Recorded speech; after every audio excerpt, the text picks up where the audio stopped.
Jorge. A continuación leeré un poco su semblanza. Él es egresado de la Universidad de Guadalajara en la trayectoria de Ingeniería en Comunicaciones y Electrónica, egresado de la trayectoria de Estudios Multiculturales por parte de la Universidad de la Ciénega del Estado de Michoacán y Ocampo, y ha sido ponente en varios coloquios internos de la Universidad de la Ciénega, coordinador y gestor de proyectos culturales, y actualmente realiza investigaciones de folclore popular y tradiciones.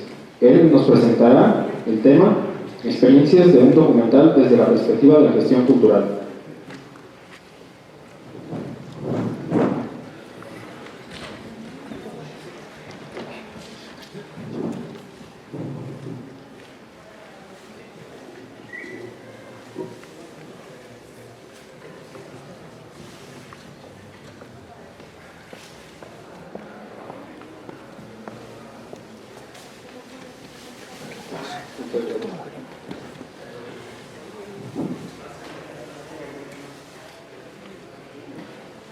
Hola, ¿qué tal? Muy buenos días a todos. Me da mucho gusto estar por aquí con ustedes, con los compañeros del MULC, aquí con los compañeros de la mesa. Muchas gracias, Robert.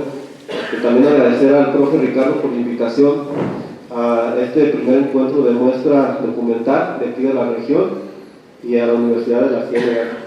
Y bueno, pues yo lo que les vengo a platicar, más que nada, no quiero dar una charla muy técnica o académica, sino más bien hacer de esto una conversación amena, en donde puedan participar ustedes, no que sea nada más directamente yo esté diciéndoles o algo, por ahí voy a estarles también incluso preguntándoles, si no los veo muy apagados.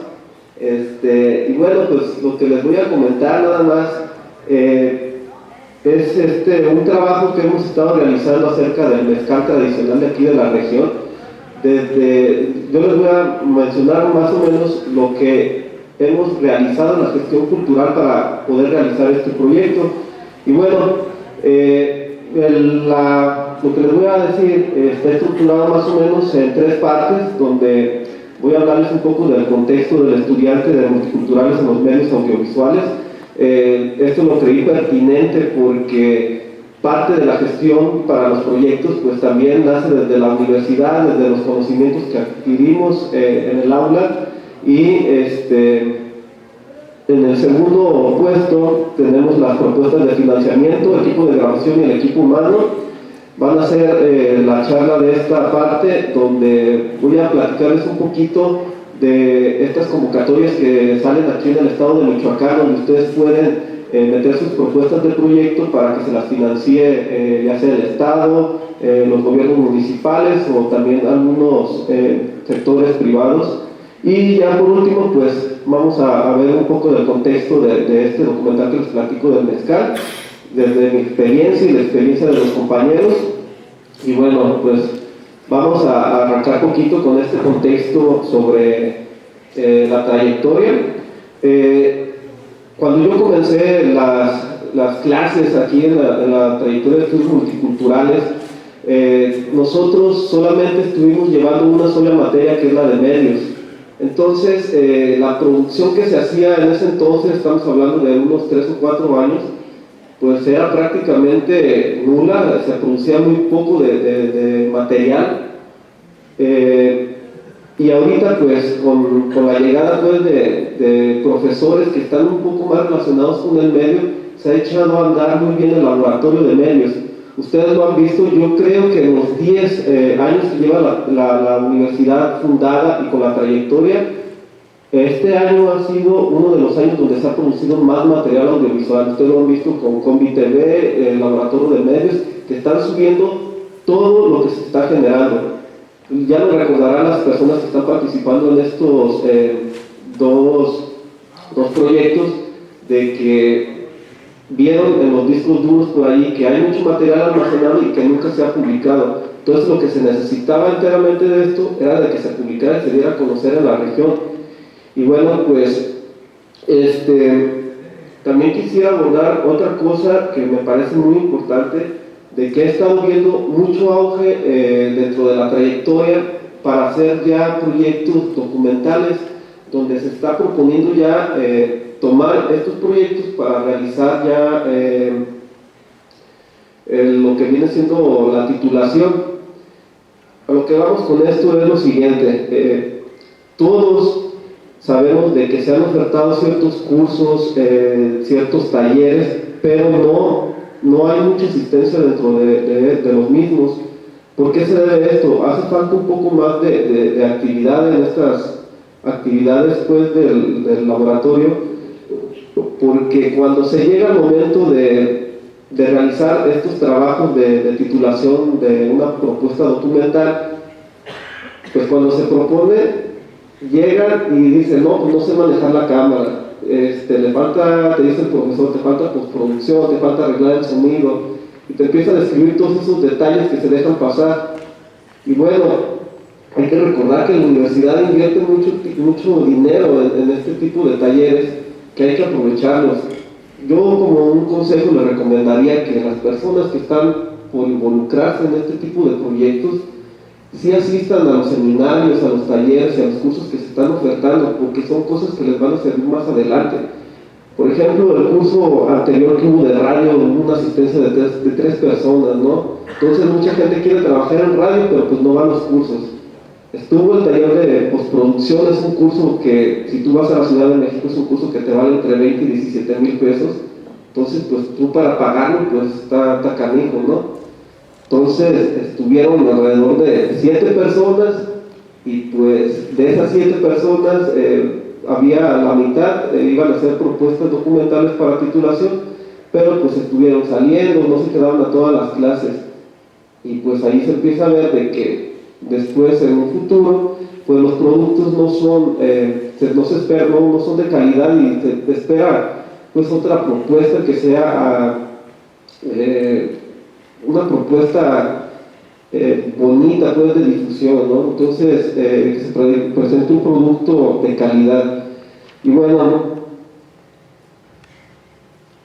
después me han preguntado también mucho con compañeros que hemos estado platicando en ciertas reuniones y estando en el aula, de cómo se están financiando los proyectos de aquí de la región. Hay muchas oportunidades, pero desafortunadamente también las instituciones culturales que promueven este tipo de financiamiento no tienen mucha difusión. Un ejemplo, tenemos la Secretaría de Cultura, que a veces sube la información de las convocatorias, pero la publican una sola vez. Entonces la convocatoria se va almacenando ahí en su registro y pues ya nunca vuelve a salir. Por eso yo recomiendo mucho el uso de las redes sociales, de que estén al pendiente en todos los grupos de gestión cultural, en grupos que se metan principalmente, que se den de alta a las secretarías de cultura, a los gobiernos municipales, casas de cultura, todo esto para poder observar las propuestas que se están generando para el financiamiento de los proyectos.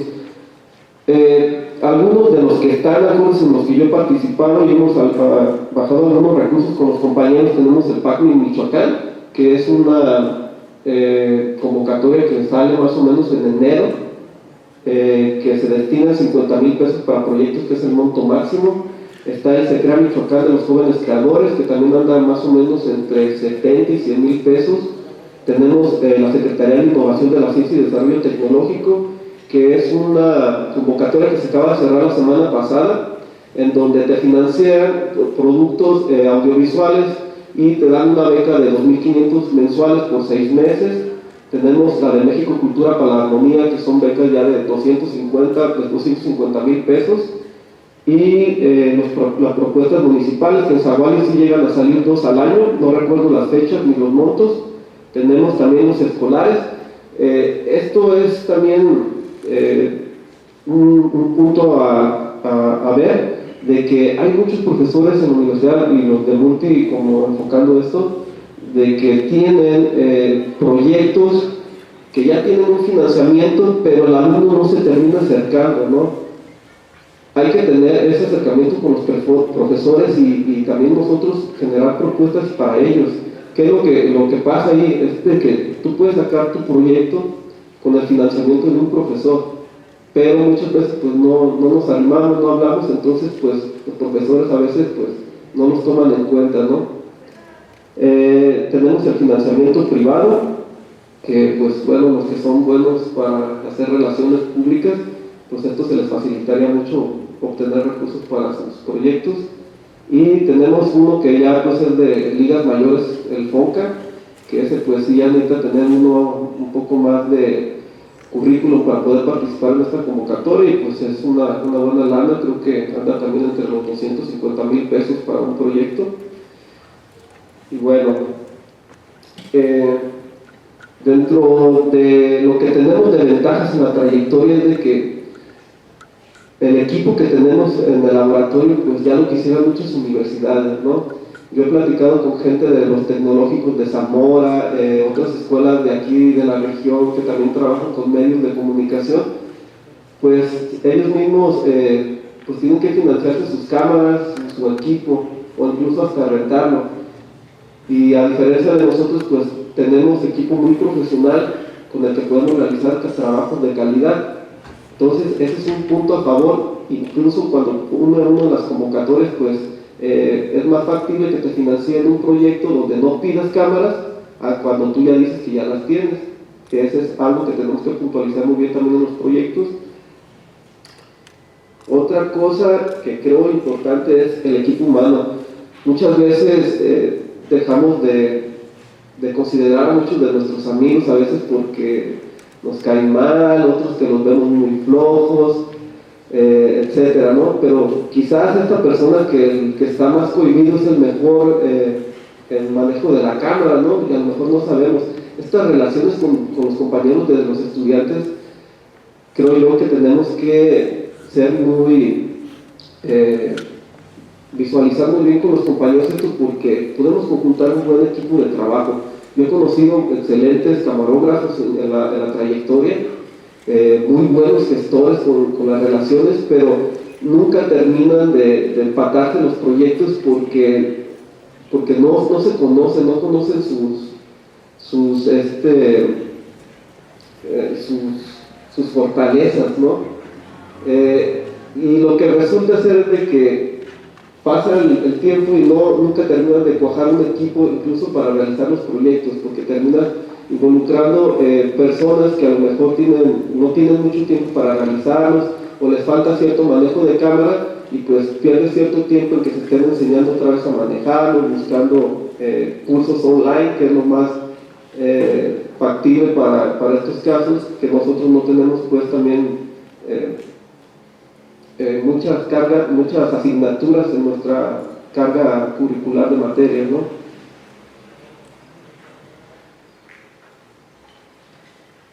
Y bueno, ya hablando ahora sí del proyecto del mezcal artesanal, el proyecto nace en una cantina, me acuerdo que estaba en la cantina del Cito, y por ahí entró un señor y empezó a ofrecer también unos tragos de mezcal, estaba con un amigo de multiculturales, y empezaron a hablar, ya pues que el mezcal nos dio un traguito, y ya me dice mi compañero que en Zaguayo había una producción de mezcal artesanal, me empezó a hablar de ollitas de barro y que se echaba en la tierra y que la destilaban y no sé qué, ¿no? Entonces a mí me causó mucha controversia y mucha intriga conocer pues estas cosas.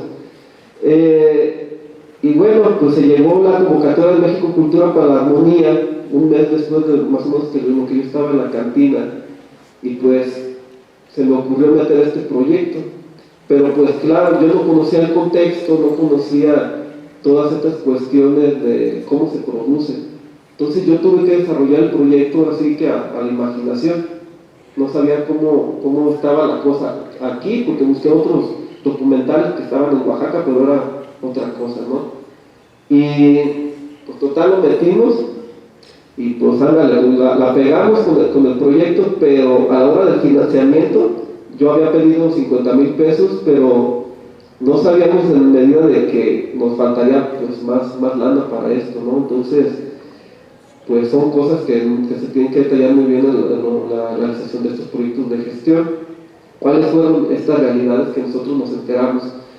Pues de que nosotros teníamos que empezar a grabar el documental en enero, porque era cuando nos daba la primera administración del proyecto, y pues ándale, que el mezcal no se iba a producir hasta marzo, entonces ya íbamos a perder casi 3 meses de la producción. ¿Por qué se iba a producir hasta marzo? Porque el mezcal no se puede realizar en época de frío, se echa a perder la cosecha y pues se les va a ir una cosecha de 20, 25 mil pesos que le invierten los señores del mezcal en los puros magueyes. Y bueno, de ahí después yo no estaba, como le repito, involucrado en esta parte de medios, no había realizado ningún trabajo, me asesoré con el profe Ricardo y ya me empezó a hablar de todo esto que se tiene que ver de postproducción, corrección de color, corrección de audio. Yo más o menos lo tenía entendido en mis conocimientos, pero no sabía tal magnitud para trabajarlo. Nosotros a veces agarramos la cámara y la ponemos, ahora le graba al señor nada más ahí caminando, ¿no? Graba a este señor que esté hablando y ahí recortamos todo. El audio ahí después nada más ponemos un filtrito y lo ponemos así. Pues no, señores, eso es muy complicado. Hacer documental es difícil, muy difícil. Concretar los informantes es todavía más complicado. Al principio conocimos una persona que nos empezó a hablar de que él también producía mezcal y que era su hermano el otro que producía, pero ese señor se veía tan serio que pues ese no era como nuestro informante principal para la hora de la entrevista, porque pues cada pregunta que le hacemos, sí, no, pues eso pues ni cómo lo editas, ¿no?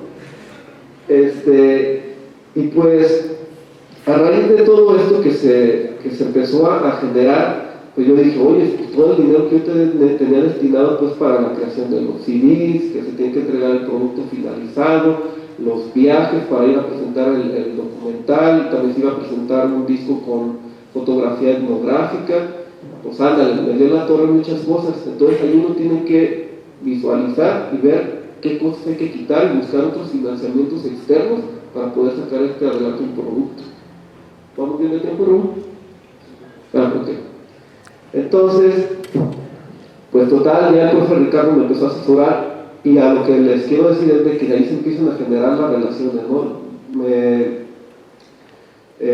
recomendó uno de sus colegas, Daniel, precisamente la persona que vino a dar el curso de postproducción, y es la persona que nos está echando una ayuda pues en todo esto, ¿no? Obviamente pues se le está dando su parte del financiamiento, y bueno, y a lo que voy es de que, imagínense, este curso que nosotros llevamos, que se dio hace una semana, 15 días, perdón, eso nos había servido a nosotros para empezar ya a ver todo esto de postproducción, ¿no? Entonces ya es algo de la parte económica que podemos ya nosotros realizar sin necesidad de estar pagando externo, ¿no? Obviamente sí se necesita porque ya es gente profesional. Cuando hay nada y se puede, adelante. Pero si nosotros estamos muy limitados en los presupuestos, pues tenemos que hacerlo nosotros, ¿no? Pero siempre y cuando tomando estos cursos. Entonces yo sí les recomiendo mucho, asistan, inscríbanse. Es una semana, son 5 días a la semana, quedarse 3 horas extras a las clases. Es muy difícil desembolsar 17,000 pesos para este tipo de cursos.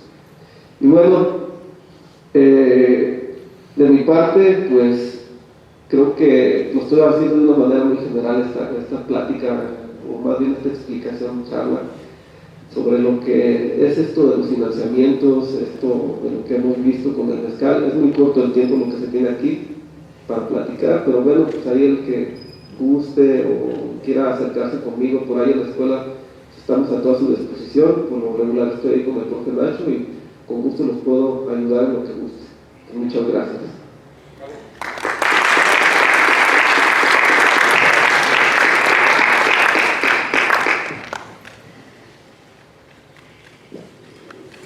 Continuamos con la presentación de Adriana Costa, del Colmich, Itinerarios, temas y prácticas de la antropología audiovisual en América Latina.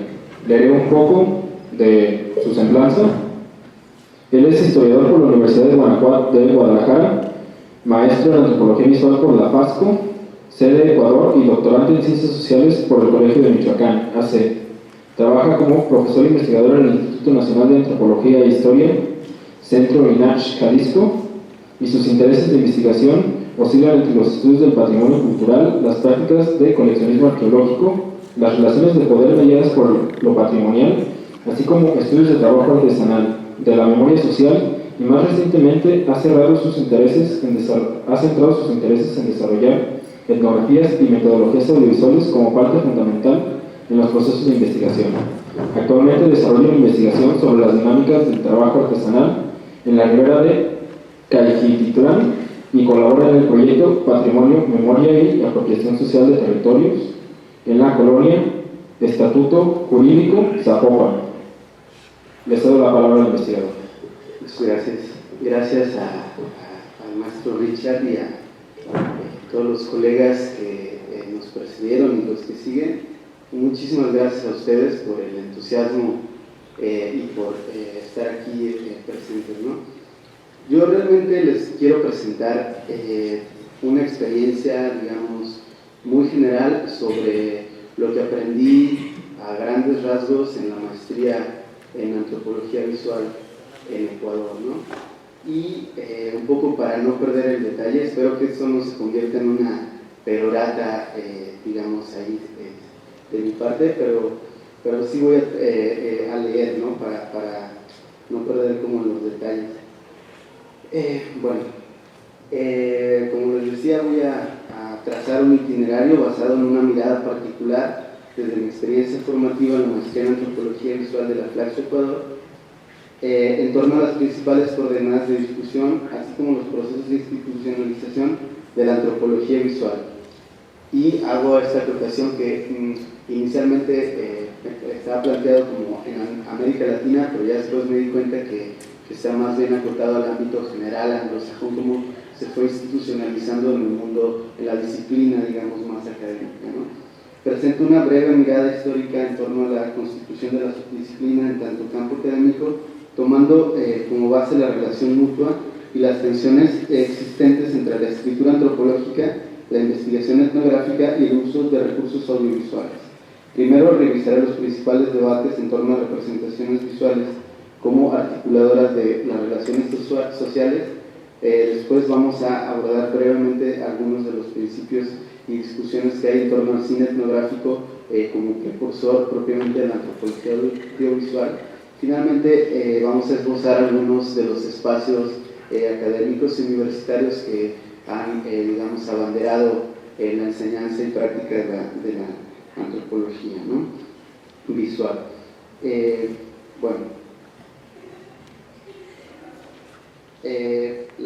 Enfoques y temas de investigación a grandes rasgos, ¿no?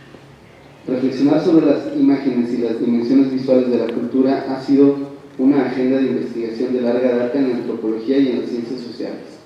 Sin embargo, lo que ahora se conoce como antropología visual o antropología audiovisual o de lo visual, digamos, sería como este debate en torno a la caracterización, es un campo subdisciplinar que se ha desarrollado con cierta consistencia durante las últimas 3 o 4 décadas. Sin afirmaciones contundentes, podría decirse que inició con trabajos antropológicos clásicos como los desarrollados por Margaret Mead, Gregory Bateson o Franz Boas, quienes incluyeron dispositivos de registro visual como cámaras fotográficas y de cine con motivos muy diversos, desde motivar la interacción con indígenas, documentar y registrar mediciones antropométricas, surtir imágenes para los museos occidentales o bien como material de divulgación, como es el caso de Boas con respecto al Museo de Historia Natural de Nueva York. Malinowski, por ejemplo, utilizó la cámara fotográfica para documentar el folclore, la indumentaria y los artefactos de los grupos indígenas que habitaban en las islas Trobriand. No obstante, para Malinowski, el registro fotográfico ocupó un lugar secundario con respecto a su metodología de trabajo.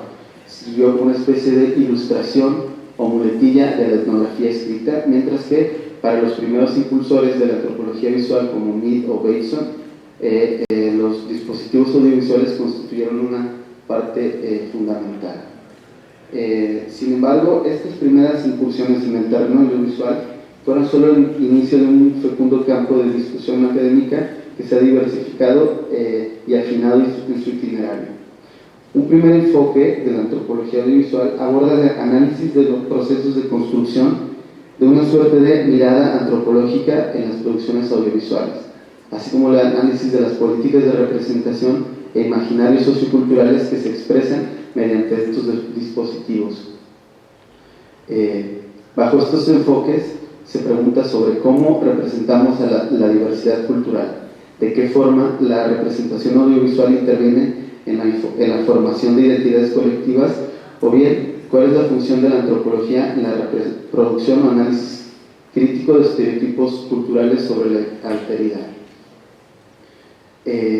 La mirada antropológica, en este caso, es entendida como un proceso de representación mediado por dispositivos audiovisuales que traducen la realidad de grupos culturales en registros materiales.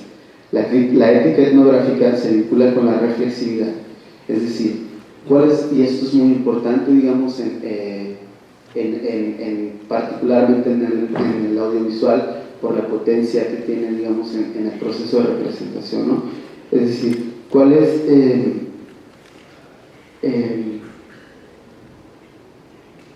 la posición del autor en la construcción de la mirada antropológica, tomando en cuenta que esta mirada es siempre situada? Por otro lado, la construcción del producto audiovisual generalmente está asociada o determinada por narrativas occidentales propias del lenguaje cinematográfico, ¿no? Que tiene que ver con el montaje, con las decisiones que se toman en la edición, etc. En este sentido, podríamos preguntarnos cuál es la pertinencia del cine antropológico o el cine etnográfico, es decir, a qué objetivos o a qué, digamos, está sujeto esta pertinencia del cine etnográfico. Y esto, bueno, se vincula con la autoridad de la mirada etnográfica en términos de legitimidad y autoría. La voz autoral o autoridad etnográfica en este sentido se encuentra en la estructura de la filmación y la forma del documental con respecto a la construcción de representaciones y otredades. Por ejemplo, el documental clásico Le Maître Fou sobre los jaucas africanos de Jean Rouch. Ya vemos, el doctor Flores Magón nos anticipó quién es Jean Rouch, considerado por muchos como su primera etnoficción. Se trata de una voz en off describiendo todo el tiempo, jerarquizando a los personajes y creando una tipología etnográfica cuyo contexto era el colonialismo británico de mediados del siglo XX. Para Rouch, conocido como el padre del cinema verité, la cámara detona sentidos que no podrían ocurrir sin su incursión. En este sentido, el cineasta problematiza las nociones de escenificación y dramatización, porque desde el momento en que una cámara incursiona en la vida social de las comunidades, se alteran los sentidos originales y se construyen nuevos sentidos. La obra de Rouch se relaciona con la denominada crisis de la representación en la antropología y desde el cine documental busca desarrollar conceptos como el de reflexividad, antropología compartida y etnoficción. No obstante, esto tensiona la condición de realidad en lo que se retrata y se pregunta si el valor documental de las imágenes radica en su capacidad de mostrar los sujetos y los grupos culturales tal y como son, o si, por el contrario, detrás de las narrativas audiovisuales existe una agenda, un ocultamiento, un punto de vista, una ideología o una negociación también, ¿no? Bueno, estas ideas definen el proceso de reflexividad, donde el público es consciente de cómo se hizo el film, quién lo hizo, cuáles prejuicios conlleva, y el autor, por su parte, se pregunta cómo produzco, cómo procedo, cuáles ideas tengo, cuál es mi ideología. Y en este sentido, de acuerdo con McDougall, en la escritura etnográfica escrita, es decir, en el texto etnográfico escrito, hay un proceso de ocultamiento que tiene que ver con escribir o describir al otro. Sin embargo, con la imagen se produce una familiaridad, una especie de transculturalidad que nos acerca al otro. La imagen en este sentido se desborda y nos sitúa en el dominio de lo humano, a diferencia del texto escrito. Por lo tanto, al final, no es que se destruye, pero quizás se diluye la autoridad etnográfica. Y por lo tanto, la visualidad en la antropología lo que vino a hacer es difuminar un poco los límites disciplinarios al mismo tiempo que busca nuevos límites. Un segundo enfoque de estudios en este campo tiene que ver con el cine etnográfico. Se aborda desde este tipo de enfoques el lugar del cine y sus creadores en la producción de conocimiento antropológico. Entre otros planteamientos, Lysander Drewal propone, y cito, examinar la producción audiovisual sobre la diversidad cultural desde tres planos interrelacionados. El primer plano es el narrativo, que daría la estructura del producto audiovisual. El plano discursivo permitiría analizar cómo se organizan ideológicamente las relaciones de poder mediante estas interrelaciones culturales, y el plano teórico o la dimensión teórica nos remite al tipo de conocimiento que se elabora sobre el antropos o sobre la especie humana. Por su parte, Jay Rubin plantea que hay al menos 4 condiciones para que un film pueda ser considerado etnográfico. Lo primero es el foco en su unidad específica de una cultura, es decir, que sea descriptivo y que sea crítico. En segundo lugar, que esté informado por alguna teoría de la cultura. En tercer lugar, que se plantee desde una reflexividad, es decir, desde una transparencia metodológica. Finalmente, que incluya algún tipo de lenguaje disciplinar desde la antropología o la ciencia social. En esta corriente, o digamos una de las corrientes del cine etnográfico, se relaciona con la relación entre objetividad y subjetividad dentro de la representación de lo real, o la representación creativa de lo real, ¿no? Por ejemplo, el documentalista argentino Jorge Perlorán, quien se adscribe a la corriente observacional, desarrolló un método que llamó etnobiográfico, que consistía en principios de no intervención y buscaba captar la realidad tal y como acontecía, tras lograr una relación de confianza intensa con sus personajes. Pensaba que nada se debe ficcionar, dramatizar, actuar o reconstruir. En este sentido, se aborda también al cine como un medio para la comunicación y no como una forma de arte solamente, y la antropología como una ideología. Por lo tanto, se analiza la utilización de medios audiovisuales para comunicar conceptos antropológicos. Y bueno, finalmente se ha abordado como esta discusión sobre los medios audiovisuales o los dispositivos audiovisuales como herramientas de trabajo de campo, ¿no?, que acompañan también a la investigación más tradicional.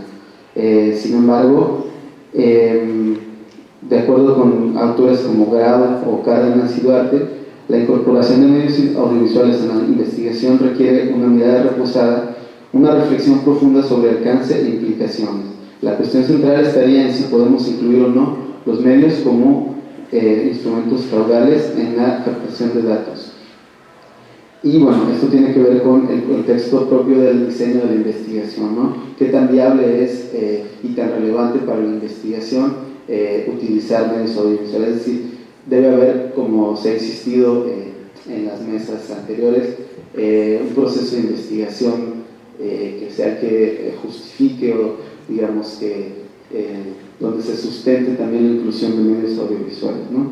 Y finalmente, bueno, este es un pequeño... ¿Cómo estoy de tiempo? ¿Está bien?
hätten vielleicht gerne mal ein Bild auch von mir gehabt. Mal ein Bild macht uns beide hier vor dem Stein als Erinnerung. Ja, das nett. Ja. Bueno, es nada más como un ejemplo de cómo entendemos esto de la reflexividad, ¿no? Es donde se está situando la mirada en un tema que tiene que ver con la exotización, ¿no? La exotización, la mercantilización de lo étnico, ¿no? También, y cuáles son las tensiones que les recomiendo este documental, creo que está en línea incluso. Bueno, esa nada más era como un ejemplo para aterrizar un poco de lo que hemos hablado hasta ahora. Y bueno, ya digamos, un último giro reciente en la discusión de la antropología visual tiene que ver con precisamente el video digital, los nuevos medios y las nuevas tecnologías, ¿no? Desde aquí, poco antes, poco después, pero quizás mediados de la década de 1960, el desarrollo de las nuevas tecnologías y los dispositivos digitales como la Betacam, los formatos, digamos, Hi8, VHS, MiniDV, etc., generaron una democratización del video sin precedentes. Se creó una industria de medios en donde se ampliaron las audiencias, se generaron nuevos canales de difusión y formas colaborativas y accesibles de producción y consumo audiovisual. En la era de Internet y con la actual revolución digital, caracterizada así por la CEPAL el año pasado, o este mismo año me parece, los formatos documentales se han volcado hacia experiencias no lineales y multisensoriales, ¿no? Como ya nos anticipaban tanto Ricardo como David. En este sentido existe una interconectividad de la palabra, el sonido, el tacto, el olfato, etcétera, que constituyen un desafío metodológico y epistémico más allá de los films tradicionales. En este sentido, autores como Sarah Pink sugieren la necesidad de una antropología multimedial que aborde el estudio de experiencias multisensoriales y que relacionan lo visual con otros sentidos. Metodológicamente buscan la construcción de relatos multisituados mediante notas de campo, archivos sonoros, visuales, videos, textos, diagramas, mapas, música, transcripciones, etc. Desde estos abordajes se busca construir una antropología desde lo sensitivo antes que desde lo visual, transformando la centralidad que en antropología visual ha tenido la imagen y resituándola junto con otros elementos de la experiencia sensorial. Bueno, ya esto tampoco es tan nuevo, ¿no? Pero, por ejemplo, uno de los primeros documentales multimedia o considerados así es que se llama Historias de Oak Park, de Jay Ruby, que es una etnografía híbrida que describe una sociedad de clase media burguesa en un suburbio de Chicago, Illinois, con un modelo como un modelo de integración étnica exitoso, ¿no? Esto fue en un formato CD-ROM, que esto no incluía diferentes imágenes, textos escritos, con un formato un poco precario en términos como técnicos, pero bueno, fue una de las primeras ideas. Una de las principales líneas de exploración etnográfica actual son precisamente los documentales web multimedia, los weblogs o los documentales interactivos. Quizás voy a ser un poco reiterativo en esto, pero bueno, Arnaud Giffreu los define como, cito, aplicaciones interactivas en línea o fuera de línea, realizados con la intención de representar la realidad con unos mecanismos propios que denomina Giffreu modalidades de navegación e interacción. Ojo, aquí ya no es representación, sino interacción y navegación, en función del grado de participación que contemplen. En este sentido, los documentales multimedia interactivos pretenden representar y al mismo tiempo interactuar con lo real, hecho que implica la consideración y utilización de un conjunto de técnicas o modos para hacerlo, es decir, estas modalidades. Bueno, y finalmente, bueno, esto ya, digamos, ahí se difumina esto un poco los límites de la autoría o de la voz autoral, ¿no? Y finalmente nada más como dar algunos ejemplos de dónde está situada en el campo académico la discusión en antropología visual. Son algunos ya referidos previamente, el Laboratorio de Etnografía Sensorial de Harvard es muy importante, la National Film Board de Canadá es quien lidera desde mi punto de vista este tema de documentales interactivos, la NYU, etcétera, la Universidad de Barcelona con su maestría en antropología visual y por supuesto igual de importante y mucho más relevante para nosotros en nuestros países de América Latina, ¿no? En México, aunque no tenemos una especialización previa específica en antropología visual, tenemos muchos ejemplos y una gran trayectoria de trabajo con la imagen y con lo sonoro, ¿no? Algunos ejemplos son estos, ¿no? En Ecuador está la maestría en antropología visual, los encuentros del otro cine, en Colombia, bueno, hay muchos más ejemplos, en Perú tienen una maestría en antropología visual, etcétera, ¿no? Bueno, todo esto les dejo aquí la presentación por si se interesan, bueno, ahí pueden buscar la información. Muchas gracias.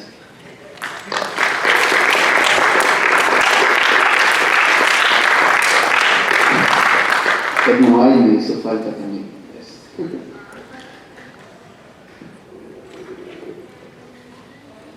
Continuando con la mesa, por causas de fuerza mayor, el investigador Armando Andrade Samarripa no nos pudo acompañar, pero el investigador Adrián Rodríguez nos hará favor de presentarnos su tema: las mutaciones del actor en el cine documental por su conjugación social y estética. Cedo la palabra al investigador.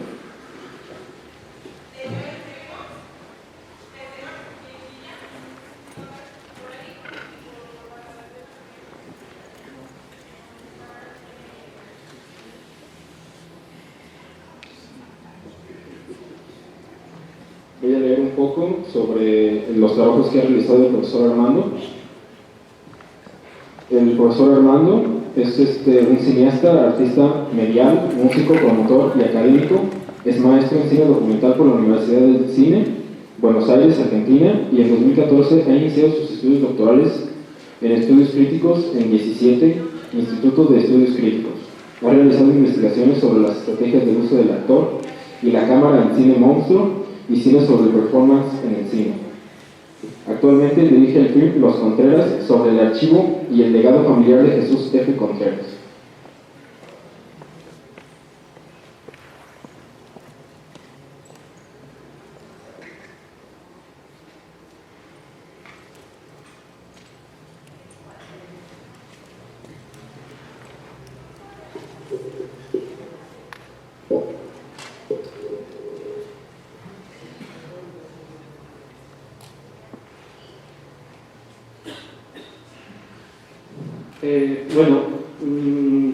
Por aquí tenemos un material audiovisual que el maestro Armando también envió, pero por alguna razón ahorita no se puede ver.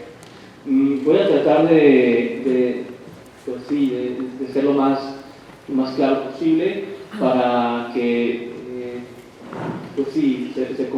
se contrarreste un poco la falta del material. La ponencia se titula Las mutaciones del actor en el cine documental por su conjugación social y estética.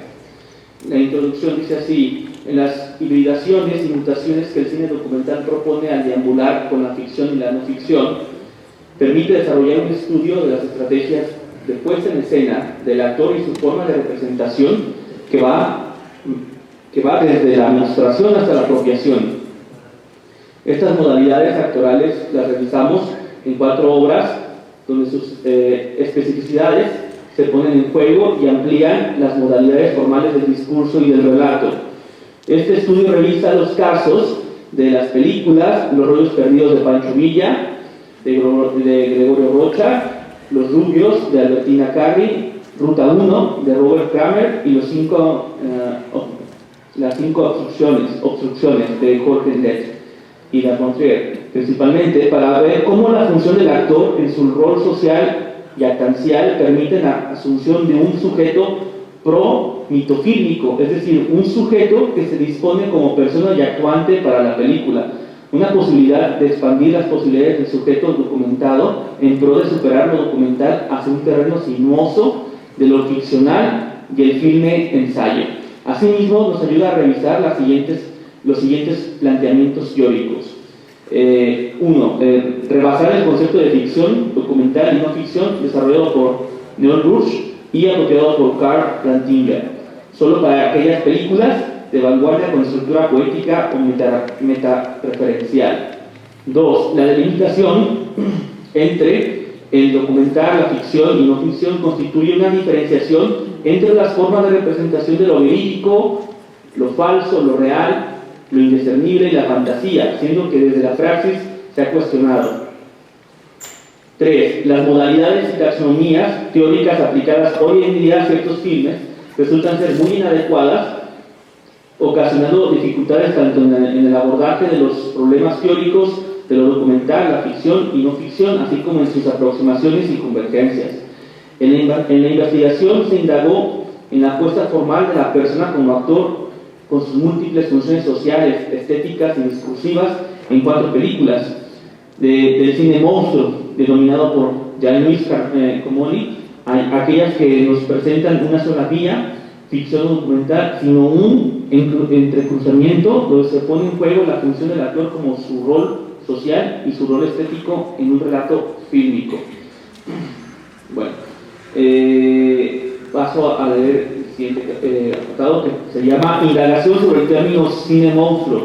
La ficción, caracterizada por la fábula y por lograr la verosimilitud, en ella se permea un sujeto instaurado por los dispositivos formales y discursivos que la obra presenta, pero que en determinados tratamientos el paso de lo veraz a lo verídico es muy breve, por lo que hay gradaciones que posibilitan los enlaces de creencias de ambos modos, ficción y documental. Al mezclar dichas modalidades, se quiebra la división develando las intenciones del creador, su artilugio formal y discursivo. En el cine monstruo, la deconstrucción de la fábula es constante, como un desfase en la creencia del espectador. Entonces, teniendo un enlace entre lo real y lo aparente, la gradación discursiva opera transgrediendo el relato, la escena y el campo de representación para rebasar los estatutos y las especificidades del cine mismo. En Los ruidos perdidos de Pancho Villa, de Gregorio Rocha, bueno, los que ya estábamos ahorita viendo, Los rubios, Ruta 1 y Las 5 obstrucciones.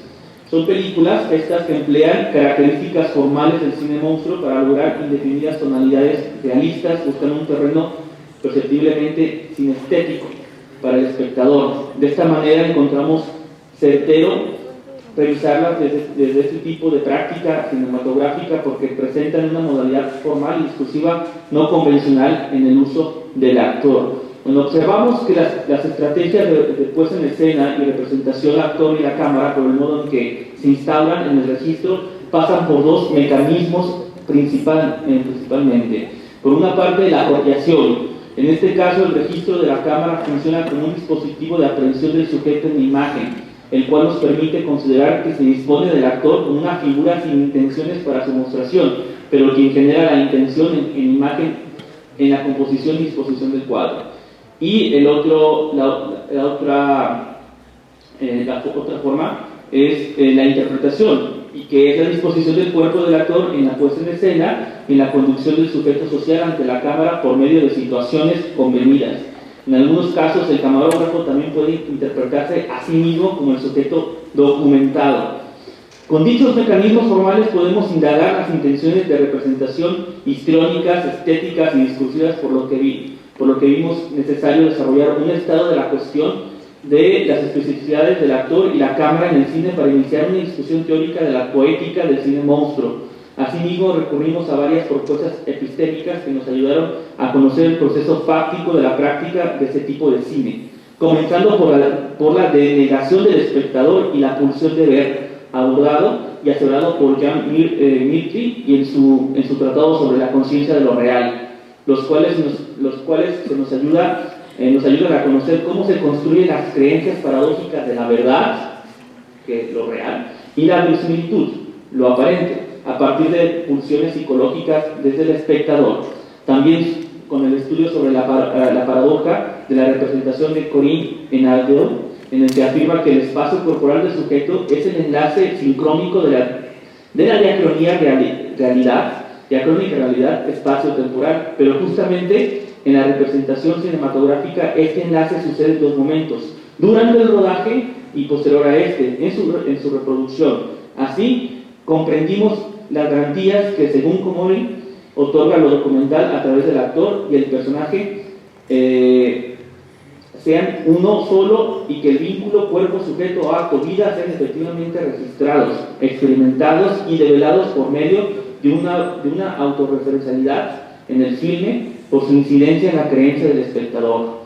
Bueno, abordamos el concepto de la palabra persona de Erving Goffman, que va de lo teatral a lo social con una ruptura psicológica del individuo entre su identidad y su práctica, anticipando su representación desde su figura, lo cual demarca la importancia de la significación como unidad del sujeto para que sea orgánico en la sociedad.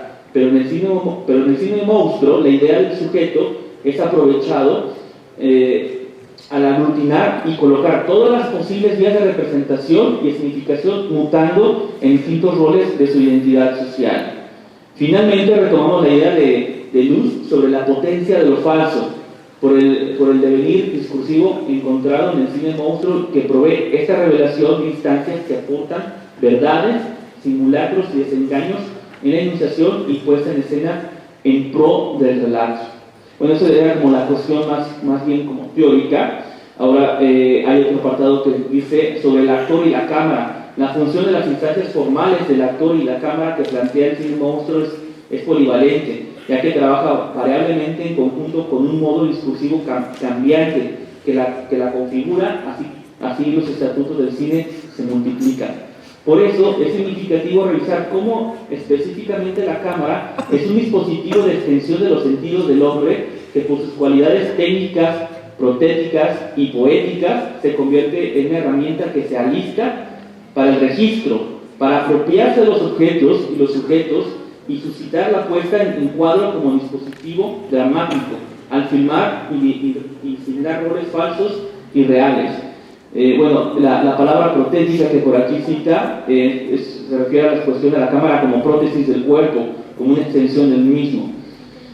Continúo. De esta manera tuvimos que trazar un esquema que considera que las cámaras, por sus posibilidades técnicas y físicas, determinaron todas las condiciones creativas posibles, no por su ergonometría únicamente, sino también por su accesibilidad en los cineastas, y que en la historia del cine cada uno encuentra sus exponentes a favor de un registro que visibiliza su intención estética, discursiva y dramática.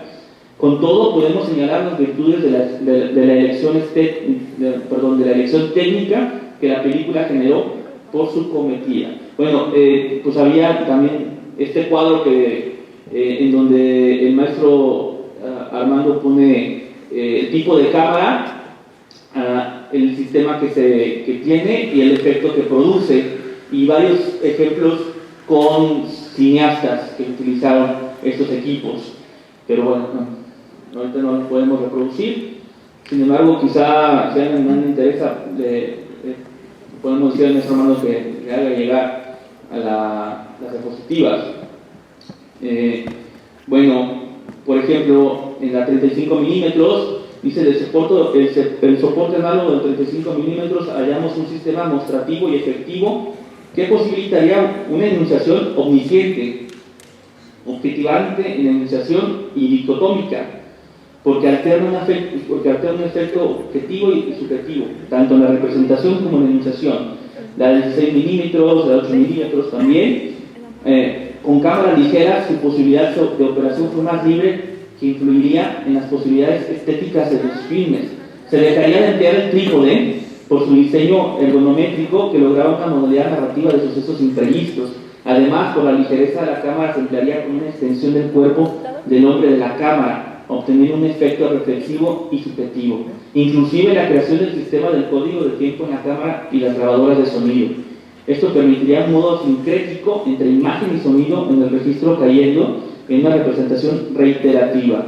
Bueno, el video electrónico y digital. Con los soportes electrónicos y digitales se derivó una reducción de costos en el registro y por lo mismo se suscitaría un registro desmedido que produciría una enunciación pulverística y omnipresente del hombre de la cámara, ya que incluso se multiplicaría el número de cámaras en el registro. Paralelamente hemos realizado distinciones de especificidades y epistemologías del actor y la cámara que nos permiten tomar partida hacia sus asignaciones y tratamientos en el cine monstruo.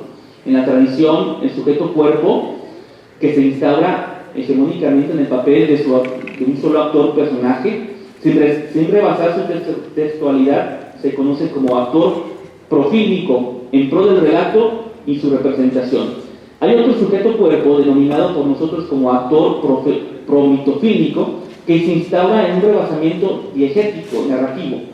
Ha sido de su representación un sujeto histórico y a su vez un agente actoral, un personaje histórico y mitológico en paralelo, en la que su rol, tanto como la actuación y su vida, así como el actor y actuación, se muestran.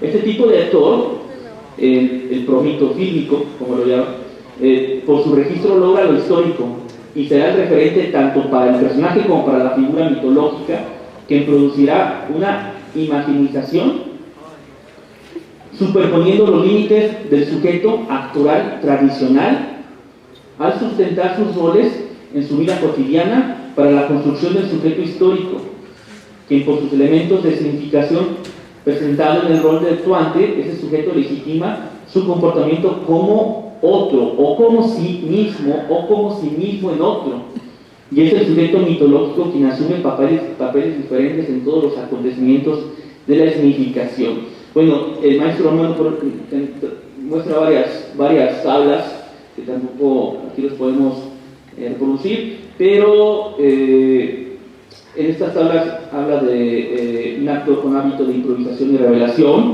un actor del quebrantamiento, un actor modelo, actor con resistencia.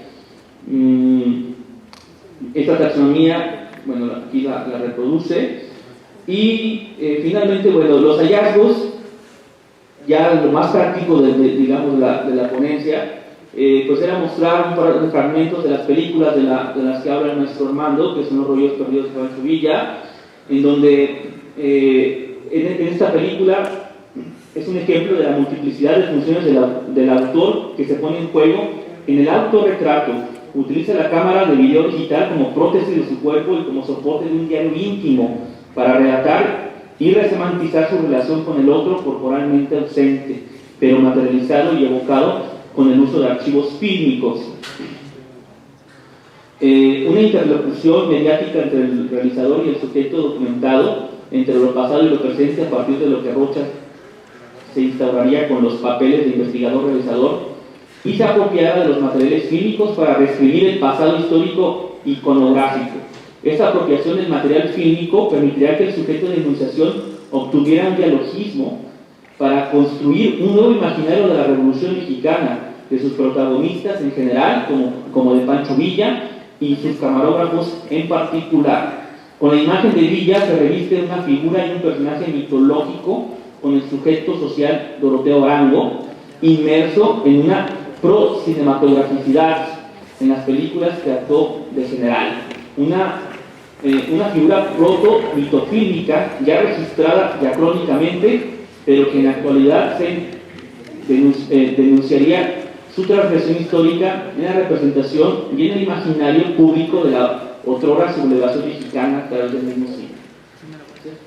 De esta manera se construye un metarrelato con la puesta en escena del material de archivo y una autorreflexión sobre su historicidad. Bueno, el maestro Romano también presentaba los hallazgos de la misma naturaleza en la película de los rubios, en la película Los 5 obstrucciones y la Ruta 1. Voy a pasar ya directamente a las conclusiones. De la hibridación de ambas variables, actor y cámara, se sostienen estos filmes monstruos, ya que los roles del cuerpo sujeto en el relato dan cuenta de sus roles histriónicos desarrollados en sociedad. Con ello ya hay una serie de desmitificaciones. Desmitificación histórica, pues se rearticula la estructura socialmente constituida, manifestada a través de la mecánica del comportamiento de los sujetos en una representación. B. Se desarticula también el mito de la identidad al encontrarse en el registro una exposición del sujeto, la cual contrasta en tanto registro con el constructo de origen social del sujeto. Todo lo anterior destruye la linealidad del relato. Así tratamos de evidenciar que la determinación tecnológica en una película se combina de acuerdo a cada medio audiovisual.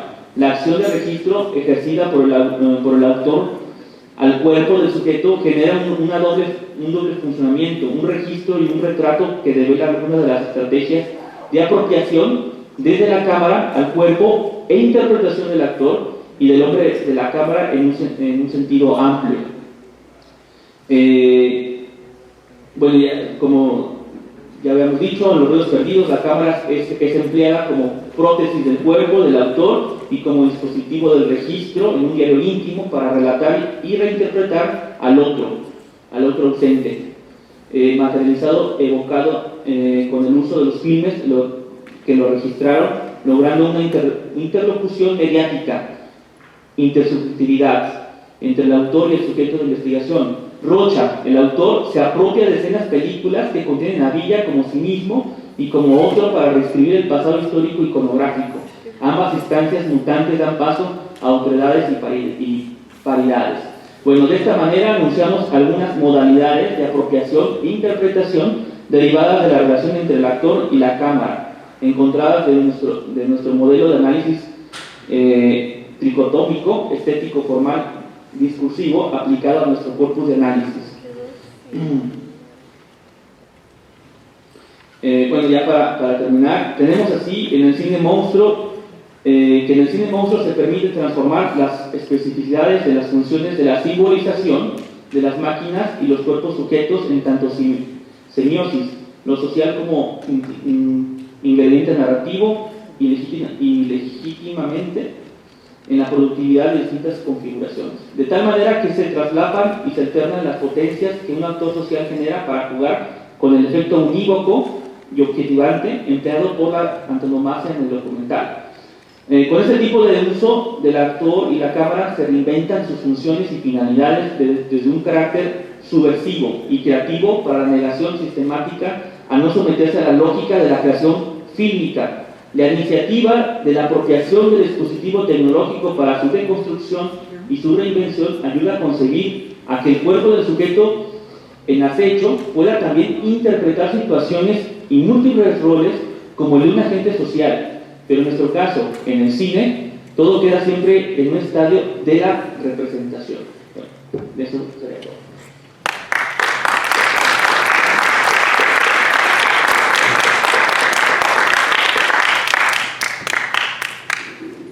Para continuar, dejamos un breve espacio para preguntas y respuestas para todos aquellos que tengan preguntas que hacerle a nuestros ponentes y quienes ya las hayan realizado nos las hagan llegar.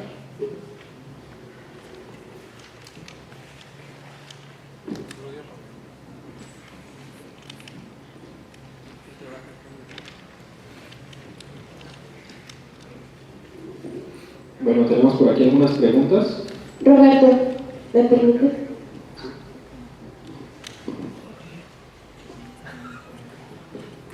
Buenas tardes, mi pregunta va a Armando Andrade. ¿Cómo construirían, desde la explicación que nos diste, la identidad del actor social dentro de la conciencia de lo real que mencionaste? Gracias. Le haré llegar la pregunta. O si quieres, ahorita me la pasas bien, y ya para que. Gracias.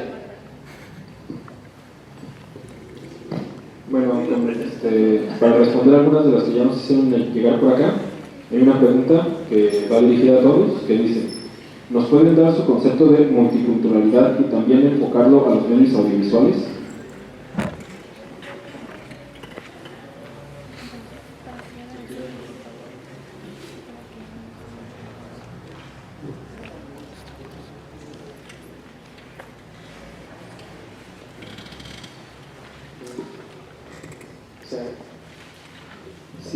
Sin tratar de ser así como muy técnicos, yo lo relaciono con,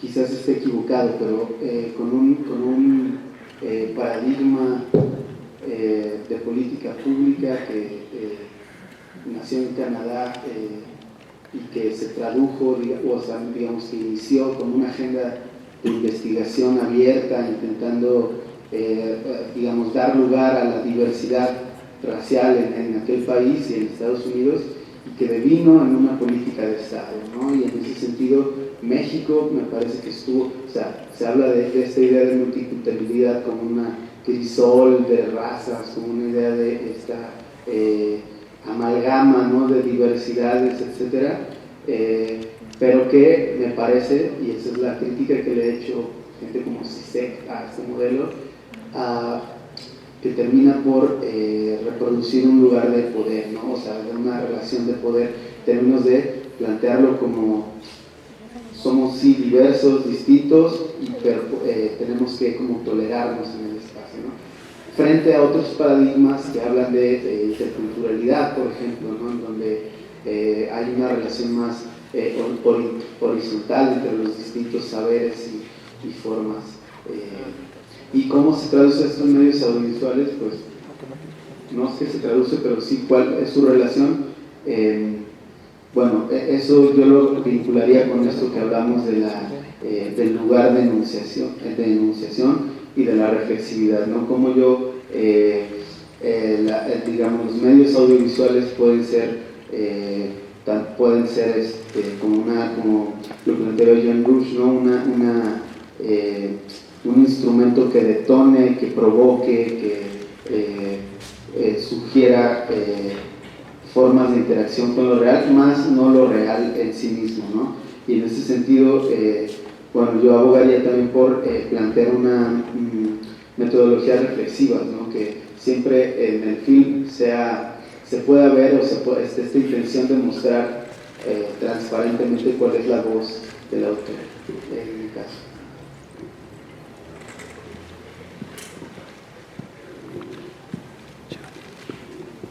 Bueno, también dando como una definición de multiculturalidad de una manera muy general, podríamos decir que trata de la diversidad cultural, la convivencia de muchas culturas en un espacio geográfico determinado. ¿Y cómo podemos relacionar esto con los medios audiovisuales? Pues bueno, estos medios audiovisuales pues, nos permiten dar a conocer ciertas problemáticas que afectan la convivencia de las culturas en un solo espacio geográfico, ¿no?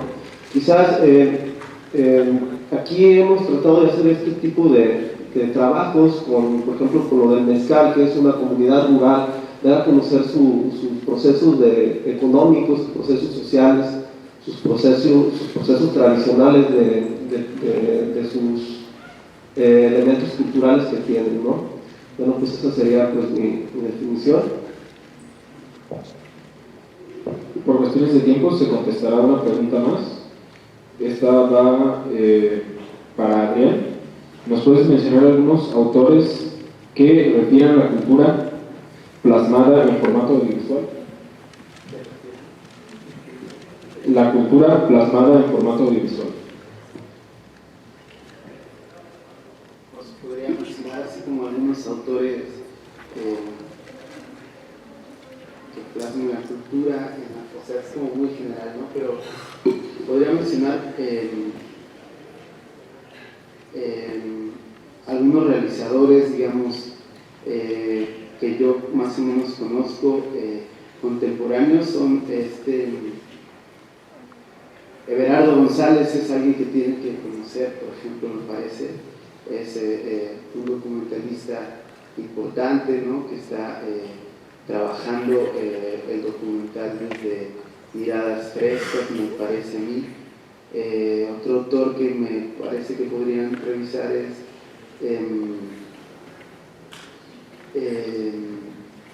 Sandra Rosenthal, por ejemplo. Me parece que ella está trabajando, que bueno, lo digo desde una mirada particular porque son temas que a mí me atraen, que me llaman la atención, pero trabajas con patrimonio, la idea del patrimonio y cómo esto es una construcción de poder también, o sea, cómo puede ser también instrumentalizado un discurso patrimonial en relación con las instituciones y el poder institucionalizado, así, ¿no? Y cómo existen fracturas o quiebres en las prácticas sociales que las comunidades hacen, ¿no? Entonces, esos dos autores yo podría sugerir. Las preguntas faltantes se le harán llegar a cada uno de los investigadores y se responderán, y la respuesta se mostrará por ahí en redes sociales. Y para finalizar esta mesa daré entrega de las constancias a Clemente Corona Bojorge por su participación en el EMIA con la ponencia Experiencias de un documental desde la perspectiva de la gestión cultural. Un fuerte aplauso.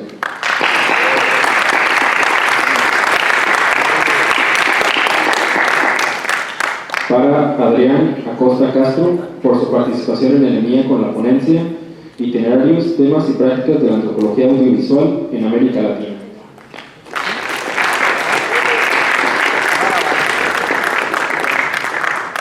Y con esto terminaríamos esta segunda mesa.